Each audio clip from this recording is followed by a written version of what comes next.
Welcome back to the Christianity and Business Podcast, an initiative of the RTW Dunham College of Business at Houston Christian University. I'm your host, Darren Shear, and this is the show that helps Christian business leaders to integrate biblical values into business. On today's episode, we're joined by Tim Hood. Tim is president and CEO of Shepherd Staff, a missions facilitating organization dedicated to equipping local churches to send their own members as missionaries. The church is the sender in this model. Tim joined the Shepherd Staff team in February 2021.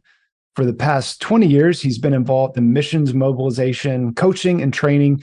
He previously served in the Middle East and North Africa, and he and his family now reside just about 90 minutes from me across the Blue Ridge Mountains in East Tennessee, out there in Knoxville, Tennessee. Tim, welcome to the Christianity and Business Podcast.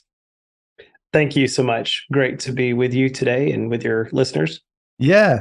So, Tim, how does the Shepherd Staff engage marketplace Christians? So we clearly see multiple patterns laid out in Scripture for missionary involvement and sending. You referenced that just a minute ago in the introduction, that the church is the sender. That's what we see with the church in Antioch, that they sent Paul and Barnabas out on this missionary journey. But throughout that journey, we see different things pop up along the way. And Paul's working on his own, doing business on his own, supporting himself, in addition to the partnership he had with other churches that came alongside of him in that journey, was part of his story. And we get, even if he was a tent maker, so we get tent making language from that. But what we've also seen, Darren, that there are a lot of places in the world where the gospel is just not going to go if it doesn't go through marketplace professionals, restricted access locations, distant peoples, places and environments where the traditional missionary presence is not welcome, not wanted, not expected, but business is, and marketplace movement is happening. And so we're seeing those things transpire in a way that it just makes sense that God, in his creativity, would leverage the resources and experiences and backgrounds of believers to take the gospel to the nations through marketplace professionals. So more and more, that's what we're seeing. And we want to come alongside of these marketplace professionals, come alongside of their churches and give them the rails to run on in that direction. Yeah. And you were telling me earlier that about 15% of the people that you've been sending are marketplace, and then probably half are what would be considered traditional church planters, and then maybe roughly 35% are doing other sorts of things, like they're doctors, teachers. Maybe they have sort of a dual role. Like where, I know you probably don't want to give us the exact coordinates, especially with a lot of these folks are in very closed countries. I know, but roughly how many people have been deployed specifically to the marketplace? Yeah, so we have folks, again, serving all over the world from churches all over the country. And we, right now, Shepherd Staff serves just north of 300 personnel scattered across those countries. And of those, I would say maybe 50 of them are working in, again, medical professions, education, doing business, looking at the, obviously, one of the first tasks of a missionary is to land on site and to begin to assess what are the needs, what are the opportunities.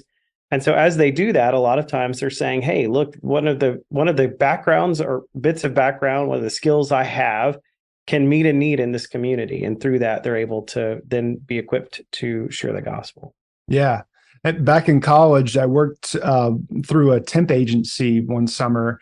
And I remember I thought it was interesting because I was actually an employee of the temp agency. So it's kind of a similar model where these are basically 50 employees of Shepherd Staff, right? But they're working in all different industries across the world, right?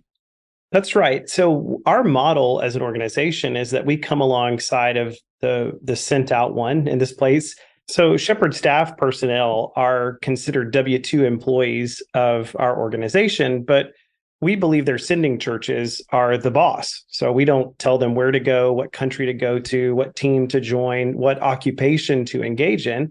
And the assumption is that they're going to be sharing the gospel, making disciples, and a part of church planting type efforts. But how they do that is 100% between them and their sending church. And we want to support them in that.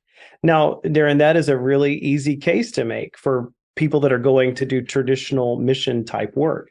But for those that are going to do business as mission type enterprise, sometimes the church is a little confused about, well, what does that mean? And are they, quote, real missionaries? And are they real gospel bearers? And so part of our conversation is to help the church really value that same kind of commissioning. I know that's a space that you're pretty connected to, and even the idea of marketplace mission trips in your own local environment. I think it'd be great if every Sunday at every church across the U.S., there was a commissioning service for realtors and for people who work in fast food industry and for teachers and for anybody doing anything in the marketplace, that there would be that sense of sentness, because all of us are clearly called to live out the gospel wherever we are. And that's certainly true of missionaries going cross-culturally. That's certainly true of marketplace professionals that are moving across the world. But somehow that commissioning from the church standing behind them, holding the rope, as it were, the same kind of language that we would use. Hudson Taylor said, "I'll go down in the pit if you'll hold the rope." And again, that is super easy language to use when we're thinking about traditional missions. But it's also important language and important understanding when we're thinking about business professionals taking the gospel overseas. It's been fascinating to me to watch educators from the Middle East and educators from the US, when they get together, even with language barriers and culture barriers and religious barriers, they can talk about lesson planning and about the learning styles of children in a way that just erodes all those barriers. When you watch folks that are doing economic relief and development from a different culture, a different context, talking to Americans who do economic relief and development, without the same language, from different contexts, from different religions, there still is this connectivity. There is something that bridges culture, that is able to move beyond some of these barriers to create bridges by having the same interests, the same passions. And those things are always a bridge to relationship building, which becomes a bridge to the gospel. I mean, I have a degree in political science. As I was going through college, I had so many moments when I thought, this degree is good for Jeopardy, but probably not anything else. And I'm a big fan of Jeopardy. It's on my bucket list to do someday. But when I moved to the Middle East, every taxi I got in, every driver wanted to debate the finer points of American foreign policy. So it was great that I was prepared to do that. And every conversation then could lead to the peace that we know because of Christ. So it doesn't matter what's happening in the world, we can still rest in him. And that's what we're seeing so many marketplace professionals doing, leveraging those experiences for gospel impact. And we want to stand alongside of them and alongside of their churches as they do that. Yeah. So the marketplace people who are sent, are they expected to be engaged in the church planting, or is that understood as being their impacting the culture and the company in the industry that they work in? So that you always want to start with the end in mind, right? And so even if their day-to-day activities don't look a lot like a traditional church planter, the idea, though, is that the relationships they would be building, the conversations they would be having, would be that broad gospel seed sowing that one day, obviously, other laborers are going to come in and join them in that. Other teams are going to be there to surround them in that. But that they would see that their occupation, their presence in that market space has a gospel end in mind. And so, yeah, maybe they don't ever plan to be the one who stands up front and preaches, or who leads the Bible study, or who is the person that is crafting a sort of engagement strategy. But they're inextricably linked to that gospel presence and that gospel proclamation from beginning to end. And so that if they start with that end in mind of, yes, I am going to be a doctor. Yes, I am going to be an educator. Yes, I am going with my multinational company. Yes, I am going as a marketplace professional or to start a business. But if that's not woven in from the beginning, I'm also going as a gospel maker. I'm going as a gospel bearer, a disciple maker. Then it's easy for that drift to come in and they just become an American abroad. And so if they're thinking always, hey, I'm a part of a larger story here, That's absolutely critical. And their church is a big part of helping to remind them of that. Yeah. And by bigger story, you mean that they're ultimately going to participate in planting a new church in that area? Yeah, it's a kingdom story, isn't it? That God is using all of these people and all of these different experiences for the sake of his name. Yeah. And so these would be areas that are current where they don't currently have any churches, or yeah, so they are maybe have limited access to the gospel. Maybe there are churches, but maybe they're culturally Christian churches, or maybe they're churches where only Westerners gather, but there's not a lot of evangelistic work or church planting work going on among nationals. Or maybe it's a place that is a traditional, quote, harvest field, where maybe missionaries have been for a long time, but there is now resistance to the entrance of missionaries into those countries. And so they can, again, accept a business professional more quickly than they would accept a missionary. Yeah. Okay. So, yeah, because it sounds like, knowing what I know about pastors and seminary grads that I went to school with, it would be a pretty tough sell. It's one thing, we'll affirm you going to do your thing for God, if that's what God's called you to do. But another thing to expect that we're going to put some of our money behind it. And so, but so how do you, let's use the term pitch the pastor on, you've got a marketplace Christian that says, send me over to Egypt to go do business. How do you approach that pitch? I mean, what is the main selling point that's going to convince that pastor to put some money behind that? Yeah, as more pastors are thinking through these things, even in their own local context, in our country, it's clear that there are just some places that, again, marketplace professionals are going to get to faster. Their clergy in the past, again, had automatic entree into moments of crisis or moments of opportunity. Well, that ship has sailed, even in our own country and context. So I think there is a little bit more savvy, and especially with a lot of international travel, people are seeing that in new places and in new context, there are new opportunities.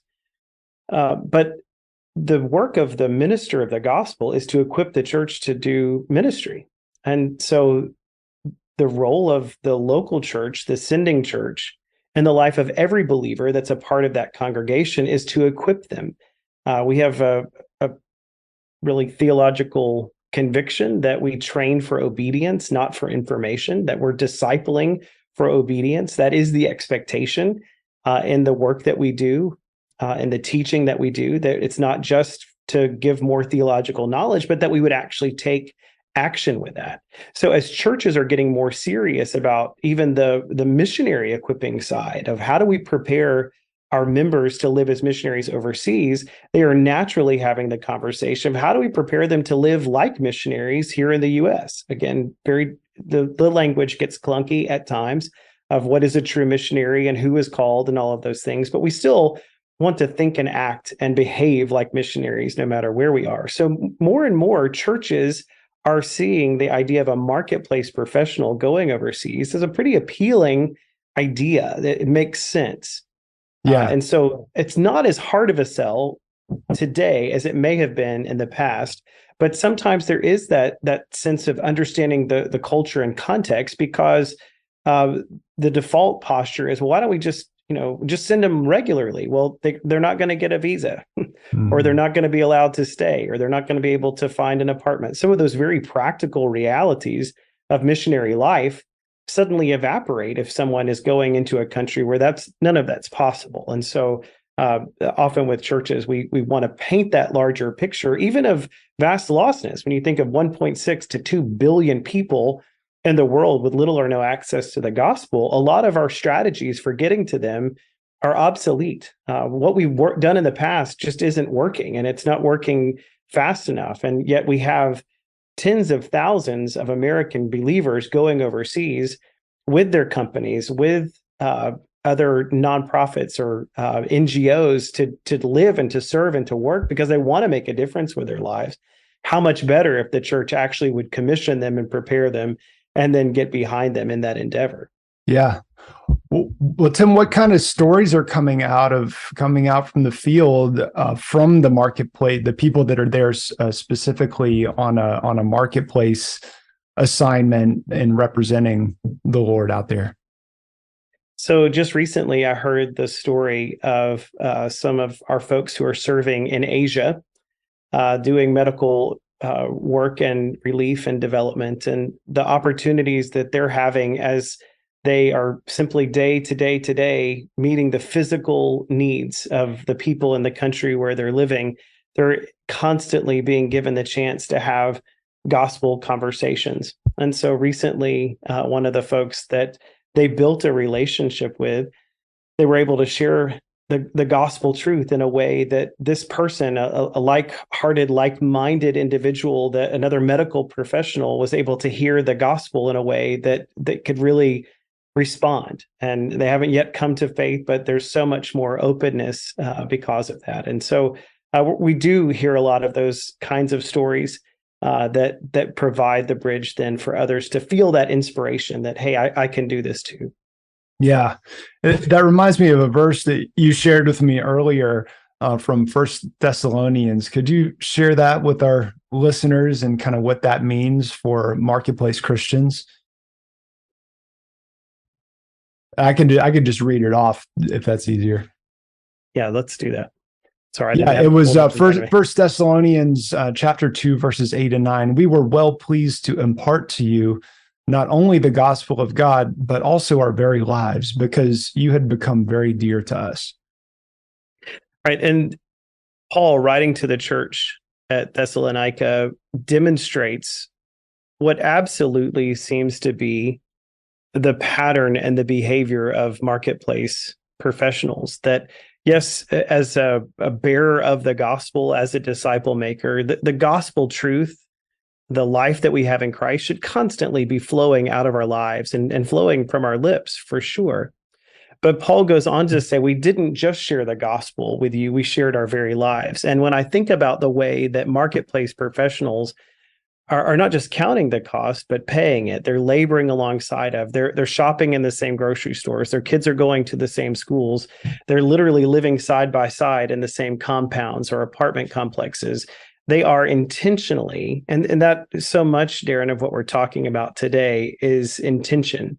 It is deliberately pursuing pathways of gospel life and expression. And marketplace professionals living overseas are doing that in such incredible ways because, yes, they are sharing news that is eternally significant, but they're also sharing their lives in ways that are significant for the next 5 minutes, that are significant for the next meal that they share with their neighbors, for the next conversation that they have walking their kids to school alongside of their neighbors. And so to me, that picture that Paul paints to the church in Thessalonica is demonstrated so beautifully in the lives of marketplace professionals.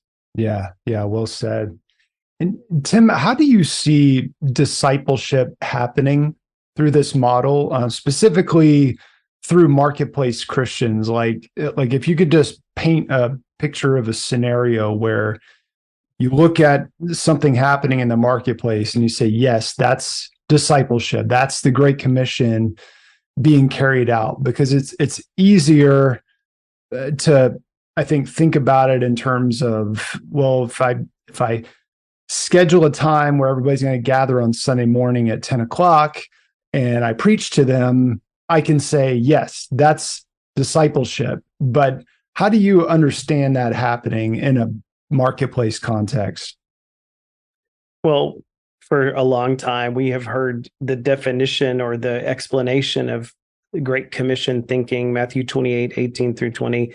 We translate as go and make disciples, and other obviously well-skilled theological minds and biblical scholars have interpreted that to actually be translated as you are going. And a lot of our very best discipleship happens in that as you are going space, that yes, it is important for believers together. Yes, it's important for us to study the word and to worship together. But that is not often when the heaviest lifting of disciple making takes place. It is in that moment of crisis. It is in that moment of need when a coworker just received bad news about a parent who has a terminal illness, and instead of just saying, "Gosh, I'm so sorry that that's happening," to say, "Can I pray for you?" and to pray for them now. That disciple making in the moment again is so much more possible in a market space context. As opposed to calling the professional Christian, the pastor, the missionary, and saying, "Hey, can you come and pray with his family?" For the believer right there in the midst of the difficulty, or for someone who's just saying, "Hey, my wife and I are fighting. We don't know how to get through these days together. We don't know how to raise our kids peaceably." To just take them by the, "Hey, can I pray for you?" There is almost no greater discipling bridge than to ask that question, "Can I pray for you?" And to do it right then, to hear them, or for them to hear you speak so personally to Jesus and to invite you into that communion with him is eternal in nature. Yeah. And so that is a huge bit, but also every missionary at some point has encountered someone at a missions conference, a Sunday school class, that upon hearing their wonderful stories of how God is moving around the world, they would say something like, "I could never go and do what you did." But when they talk to someone that is from their same occupation, from their same field, from their same educational background, they're hearing the stories about how God is using them, suddenly that objection to involvement evaporates. Well, they could do just exactly what that person did. They do have the same skills. They do have the same time, the same opportunity. They're just not using it in a way that is eternal. Sometimes we do have a tragic failure of imagination of how God might want to use us and use our experiences that often marketplace professionals can awaken in the hearts of each other. Yeah, that's well said. Tim, what are you working on right now that you want to share with our listeners, and maybe a way that they can potentially get involved? So one of the things that is absolutely critical for anybody that we partner with is for their church to be in the trenches with them. And so one of the most important things that anybody that's feeling this leadership of the Lord to have this kind of overseas experience would be to talk to your church leaders, talk to your pastors, express this to them, cast vision for them. Sometimes church leaders have a failure of imagination too. Ask them to walk with you in this. And then as that happens, and you need somebody else to say, "Hey, can you talk to my pastor? Or can you help us understand what this would look like?" There are an army of people that would be so thrilled to say, "Hey, this is the way, walk in it. These are some things that you can consider in this part of the world, or in this occupation or profession." And so we're constantly in that in between of wanting to really network those that are trying to figure out what this means with those who already have. And so that's one of the most important parts of the process that we see, is getting those who want to know and those who already do together. And that's something that I'm really excited about. Yeah. And the website is ssmfi.org. Anything else you want to say about that? Yeah, please reach out to us. We'd love to talk to you, love to help walk you through this process. Okay. ssmfi.org is the website. Tim, thank you for what you're doing and bringing a mission strategy to the church, and really being a voice for marketplace Christians to help mobilize us and just get us engaged with the work that the church is doing around the world. And we all have a role, that's for sure. I appreciate what you're doing. Thanks a lot, Darren. It's a joy to be with you today. We hope you've enjoyed this episode, and if so, we would greatly appreciate it if you'd leave us a quick rating and review for the Christianity and Business podcast on iTunes. You can get more information about HCU's Center for Christianity and Business and sign up to receive free access to all issues of the Christian Business Review Journal by visiting our website at christianityandbusiness.com. Thanks for listening, and remember to keep integrating biblical values into your business.